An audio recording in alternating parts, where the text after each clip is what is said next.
Starlings. It's not my first choice of a subject when thinking of a new film. In fact, the thought of seriously filming wildlife, which usually appears to involve sitting in a small tent for days on end, doesn't appeal to me at all.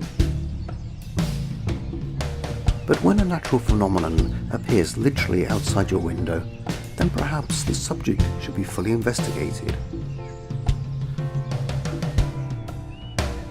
Not knowing if anyone else would be interested in the subject, I posted a 1-minute test clip on the web, and within a few days, 100 people had watched the video, wrote positive comments, and several of them had hit the like button.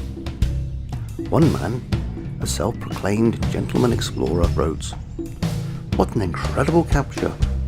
Definitely one of the best 1-minute videos I've seen yet."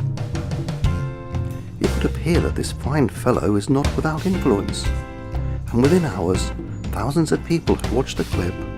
Some had added the video to their blog, made screen grabs, or simply uploaded the film as their own short. My most successful video to date is the one that took the least amount of time. Oh well. So after 10 days of filming, 4 o'clock starts, rather long walks, it was time for the edit.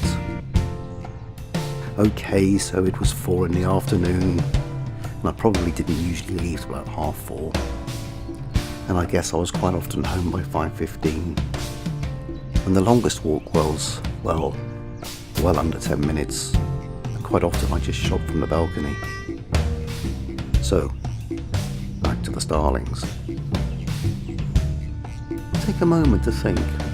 Can you imagine what 100,000 birds would look like flying through the sky? Personally, I wouldn't know what to think. Maybe a ton of birds ramming into each other and crashing into the ground? Amazingly though, the answer is in the patterns you see in this video. I'm sure I've seen photos of such a phenomenon, but it's exciting to see all these starlings moving together in some chaotic free form. It's almost surreal, like you're seeing something that shouldn't be possible. The direction and shape of the swarm changes like a mad 3D creation that just doesn't have any structure. Even so, it's such a beautiful sight which I'm glad I was able to capture. The starling is a noisy bird. Their bird song is a quick-fire mixture of gurgles, rattles, trills and whistles. They are also good mimics of other birds' calls and sounds. They can even mimic mobile phones. Do you think you can hear the roar of their wings as they pass by? I've only heard them in flight once, as normally the traffic drowns them out. So it's quite spooky to see all these birds flying and there's no sound from them at all.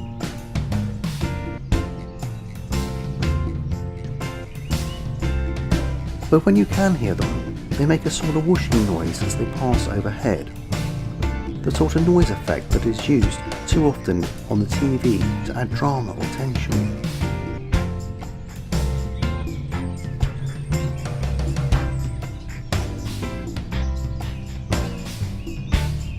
So both the sight and the sounds of the flock of starlings could almost be something from an effects department on a horror film.